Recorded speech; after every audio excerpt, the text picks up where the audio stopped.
Well, welcome to Bestseller Live. It is great to be with you here today. We have got somebody that I've wanted to have on the show for a long time. Garry Ridge is with us. Now, Garry, who is someone who has turned a humble can of lubricant into a global leadership case study. Garry Ridge is the chairman, emeritus, and former CEO of WD-40 company, where he served for over 25 years. Under his leadership, the company didn't just grow into one of the world's most beloved brands. It became a shining example of what happens when leaders prioritize culture, emotional intelligence, and what Garry calls creating a tribe. Now, he's known not just for his business acumen, but for his radically human approach to leadership, one grounded in humility, joy, and Aristotle's timeless insight. Pleasure in the job puts perfection in the work. His new book, Any Dumbass Can Do It, which was a whole nother reason to have him on the show, because I think we've all experienced, good leadership and bad leadership. But I love having Garry on the show. Garry, welcome. How you doing, man? G'day, it's good to be with you. And I am the dean of dumbassery, I must tell you. Well, Cynthia, how you doing? I'm great. Thank you so much, Red. And Garry, amazing to be connected to you and all of your masteries. I love it. Well, Cynthia, you want to take the first question? Yeah, sure. Well, first of all, the book, the name, did it just appear to you? Did it like pop into your head? Like, I have to know, like, who signed off on this? Well, I think it really reflects the fact of the essence behind the book, Cynthia, in that I think a lot of leaders out there are confused around how to build great cultures in organizations. And my theory is that we proved that if you know the ingredients that need to go into building a great culture and you execute on those consistently, any dumbass can do it. And that was really the whole basis behind the book. Other than that, the title does get some attention. And being an Aussie, I guess I got away with it. But ASS in this instance means donkey. So even a dumb donkey can do it. I love it.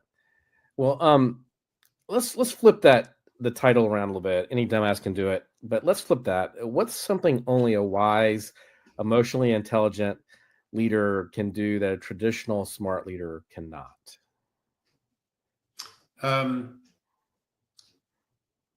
Empty their ego.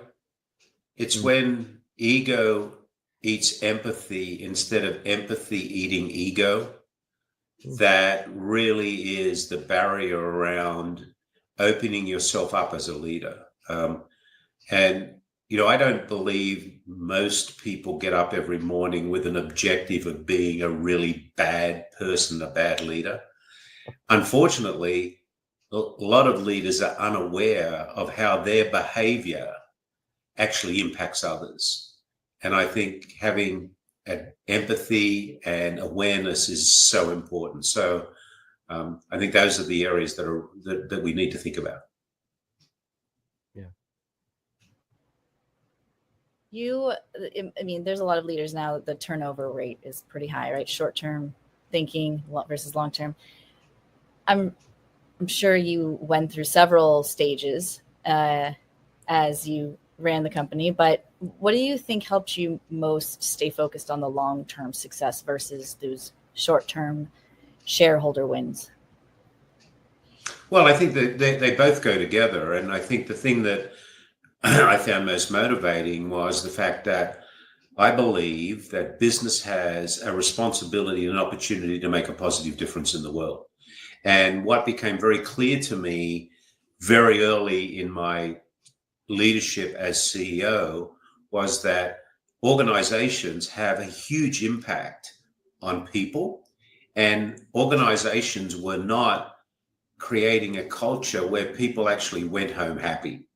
And I then said, imagine a place where you go to work every day, you make a contribution to something bigger than yourself. You learn something new, you're protected and set free by a compelling set of values, and you go home happy. happy people create happy families create happy communities create a happy world. And I don't think anybody would argue with me, a little happier world wouldn't be a good thing right now. So my motivation as we continued to build the culture was, we are really making a difference in the world. And because we had such a highly engaged workforce, we were executing against our strategy. So our shareholders were winning as well. So this was kind of a double whammy, which was, serving the people and serving the constituents of shareholders and communities at the same time. Yeah.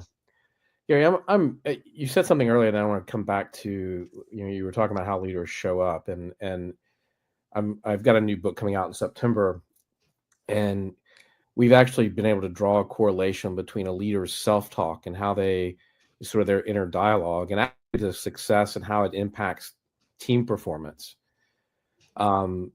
Would you agree with that? I mean, would you say that like a leader and how they talk to themselves? I mean, when we got on the phone before we came on, I said, how are you doing? You were like, life is great.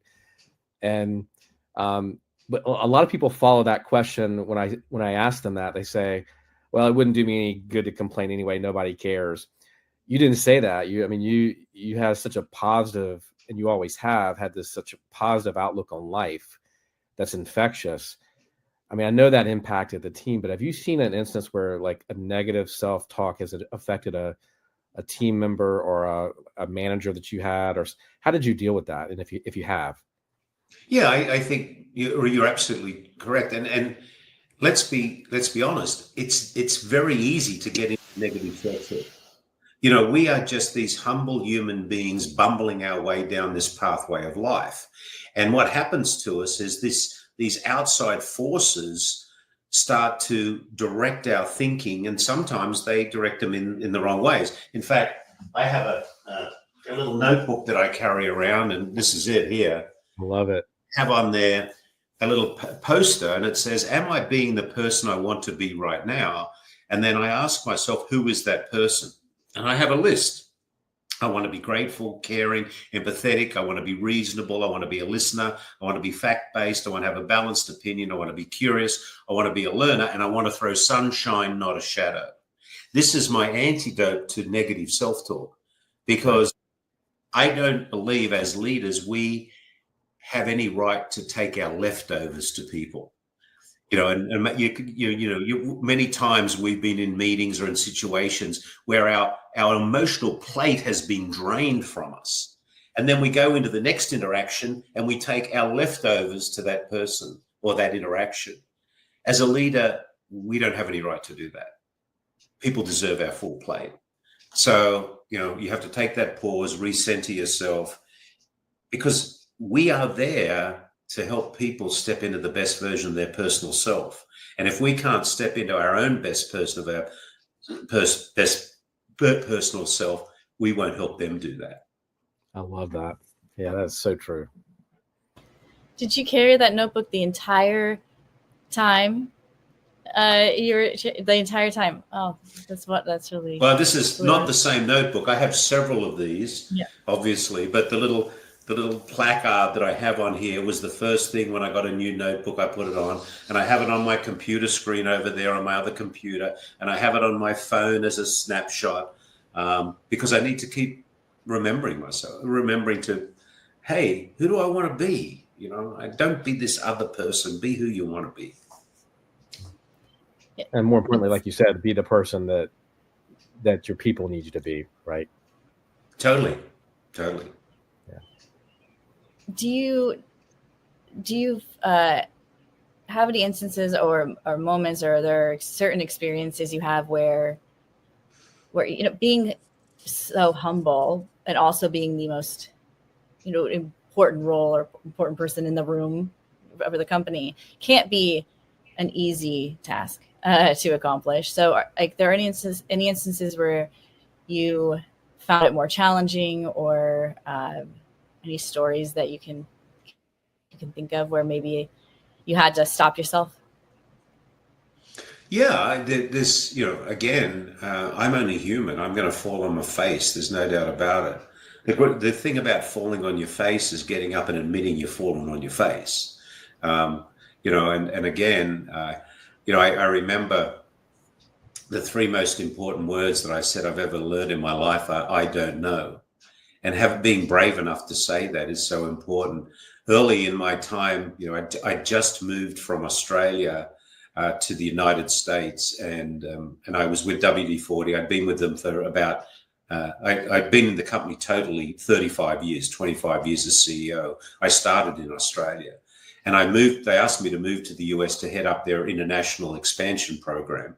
So I was here, and I was director of international operations. And I remember I was in a meeting room and someone was giving a presentation. And about 15 minutes into this presentation, it was someone from outside the company. I'm sitting there thinking, I have no clue what you're talking about. This person was practicing what I call camouflaging the issue with confusion to make out how smart they were. And in the room was the then president and CEO of the company. And I'm thinking to myself, well, here we go, Garry, here's a career limiting move that you're going to move on right now. So I put up my hand and I said, and there's about 12 people in the room. I said, sorry to interrupt you, but I haven't been long in this country. I have no clue what you're talking about. And everyone in the room went, because nobody really knew what this person was talking about. And that was a big learning moment for me in, being brave enough to be vulnerable, but also, to speak your truth about what it was. Now, obviously, it wasn't such a career limiting move because I survived and ended up becoming CEO. But my message to people is, be comfortable being vulnerable and just speaking your truth in a caring, sharing, and loving way. What's the difference between, you talk about building a tribe, what's the difference between a tribe and a team? And then like treating a team like a tribe when they're not ready to function as one? Like, I'd love to kind of get that distinction. Well, you play on a team, you belong to a tribe. And here's the difference, right?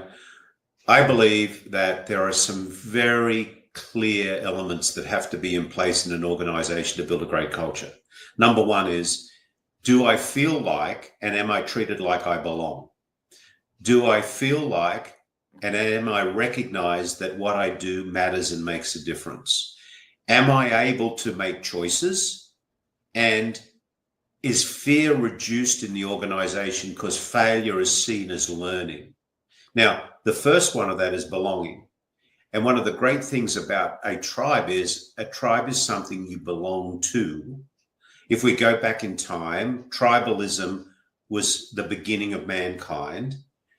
Ugg the caveman was a tribal person. And by calling ourselves a tribe, we could have a just cause, which was a group of people to come together to protect and feed each other. That was our just cause.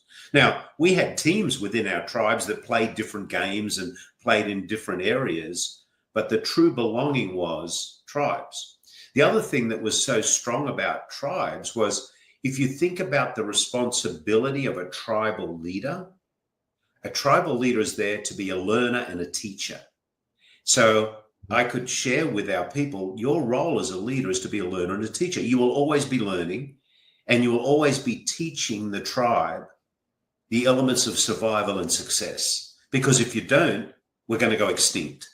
Right. So that was my definition. So the tribal reference had nothing to do with any indigenous group. Although I am wearing my Fiji rugby shirt today. I did spend, and I do spend, I've spent a lot of time in Fiji speaking to tribal leaders down there. And, I learned a lot from, what they shared was survival for them, things like there's specialized skills in a tribe, they're warriors, the things that are important. So I think there's a complete difference between belonging to a tribe and playing in a team. For sure. Yeah, that was very beautifully said. And I have to bring up another part of your book, so I don't want to go negative, but you do talk about the soul-sucking CEO. I would love. There it is. There it is. Yep. Mhm. That's Alec, So- or it could be Alice, the soul-sucking CEO of Fear Incorporated. Wow. I think I've worked with that guy. Type A. It says type A. So good. How do you spot one, or I guess anyone can become one. So what are the signs to look out for? Well, the soul-sucking CEO has a big ego. Their ego eats their empathy instead of their empathy eating their ego. They're a micromanager. Against being a great coach, a great coach never runs on the field. A soul-sucking CEO is a micromanager. They're always wanting to play on the field instead of teaching the players how to play a great game. They think they're corporate royalty. I have spent my life climbing up this ladder. You'll never find me in the break room and the kiosk, because coffee will be brought to my office. And if at any stage my door happens to be open, please knock before you enter. They love a fear-based culture. They're a master of control. They got to control everything. They're a know-it-all. They have all the answers, even the wrong ones. They don't value learning. They must always be right. They hate feedback. And they're not the most dependable person in the world. Now, let me say this. I think a lot of soul-sucking CEOs don't realize they have these behaviors. And that's where our role as coaches is so important, to be able to make them aware of what they need to think about as being not a soul-sucking CEO, but a servant leader. And a servant leader loves and involves their people. Our friend Alan Mullally always says, love them up. They're always in servant leadership mode. They're expected to be competent. They love learning. They're connected with emotional intelligence. They spend a lot of time in what I call the stinky locker room of the business. They love learning moments. They've got a heart of gold, but they have a backbone of steel. They're champions of hope. They know micromanagement is absolutely not scalable, and they do what they say they're going to do, and they treasure the gift of feedback. See you later, Alec.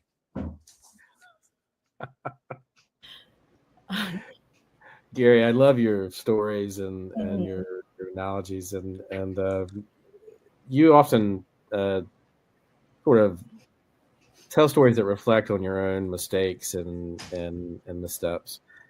I think there's something about a hotel fire alarm and Wall Street in armor, and you tell why is self-deprecating storytelling? Why is that a superpower of yours? Because we're human, and people want to see the human side of us. And not only that, it's those experiences that teach you great lessons. The story you're talking about, which was when I got, which I named "Listen to the Alarm Bells." I was in London. It was in the middle of winter. I'd just flown in from somewhere. It was a night.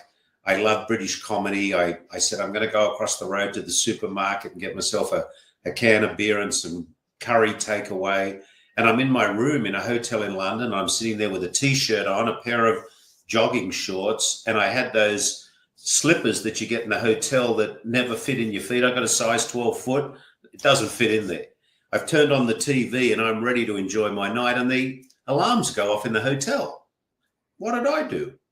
What I normally do. I paid no attention to them. How many hundreds of thousands of hotel rooms have I been in my life? And sometimes this has happened, and I'm expecting any time someone to announce it's a false alarm. Well, on this evening, however, that was not the case. Fairly soon, I get a knock on the door. Bang, bang, bang, bang. Evacuate the hotel. So what do? I pick up my phone and my passport, and I go down the stairs, and next thing, bang. I'm in Berkeley Square, the middle of London, in my shorts, T-shirt, and my flip-flops that don't fit me, in the freezing cold. And about an hour later, and then it starts to rain, and the rain does nothing for my hair. And next thing you know, we're there for about an hour, and they let us back in eventually. It was a false alarm. Someone had left a backpack in the lobby, and they thought it was a bomb and whatever. But that was a huge learning moment for me, because in my reflection, I thought, what are the alarm bells that are going off in my life and in our business that I'm choosing to ignore that may well put me out in the cold? And I used that example for many years then in the company. We used to have alarm bell meetings, and we used to say, let's put all the things up on the whiteboard that, that could be going on around us. And then let's sort them out and let's, erase the ones that will have no impact on us. And let's look at the ones that might, and let's be deliberate about what we're going to do about them. And it was like, wow, I had to get put in the cold in London to realize that I should be more aware of things I'm not being aware of. So that was just one of them. I'm going to have to steal that, by the way. Sorry. No problem. Most of what I have, I stole. Nothing is original. It's just a version of something else. I love that. I love that too. I'm curious. You've stepped away from the day-to-day. You wrote a book. What is? I guess what the word I'm looking for is legacy. What does legacy mean for you? It means living my new purpose statement, which is I help leaders build cultures of belonging where love, forgiveness, and learning inspire a happy, more connected world. And, as we all know, Marshall Goldsmith, as I was starting to journey towards coming to the end of the season that I was in, he gave me some really, really great advice. And, when Marshall gives you advice, you just say, thank you, right? Thank you. Right, yeah. He said, don't you float into a void. He said, the reason you can't do that is, you've been the CEO of a public company for 25 years. And on one day, you're going to move from a VIP to a PIP. And a PIP is a previously important person. And that's going to be hard for you. So you better have a new purpose, and you have to pay it forward. You've just done your 25-year apprenticeship in leadership. Now put it to work. And that's why I wrote this book, is that, again, I truly believe that we have the opportunity to make the world a better place by creating organizations that people escape to, not escape from. And we proved it at WD-40 over 25 years. We had employee engagement at 93%. 98% of our people said they loved to tell people they worked at the company. 97% of our people said they respected their coach, who was their boss. And as you know, most people leave organizations because they hate their boss. And by doing that, we had an organization that had an amazing, track record of growth and profitability. And get real, we sell oil in a can, right? A very good oil in a can, may I say. But it was the people that made this thing really what it is today. You can have the best strategy in the world, but if you have low will of the people, you're not going to maximize your outcome. But if you have high will of the people and a reasonable strategy, you're going to maximize the outcome, and the people are going to be rewarded, and their lives are going to be better. And the constituents and those you serve are also going to be rewarded and be better. Well, Garry, I appreciate your time today. I've only got one more question, and then I know we got to wrap up. But if you could write hand a single page letter to every new manager stepping into a leadership role tomorrow, what would that say? And what would you tell them? I would say, g'day, new leader. You have now entered a stage in life where you have the biggest opportunity ever. That is to help those you have the privilege to lead step into the best version of their personal self.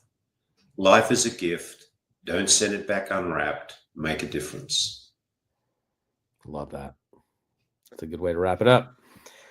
Beautiful. Well, the book is out. I'm guessing you can get it anywhere books are sold. Any Dumbass Can Do It by Garry Ridge. Garry, thanks for being on the show. Cynthia, you got the last word. Yes. Garry, again, great to have you on. It's our privilege. We will not send it back unwrapped. And we will leave the link to where you can get the book and learn more about Garry in the show notes. Thank you for joining Bestseller Live. We'll be back next week with another episode. Thanks so much. Thank you.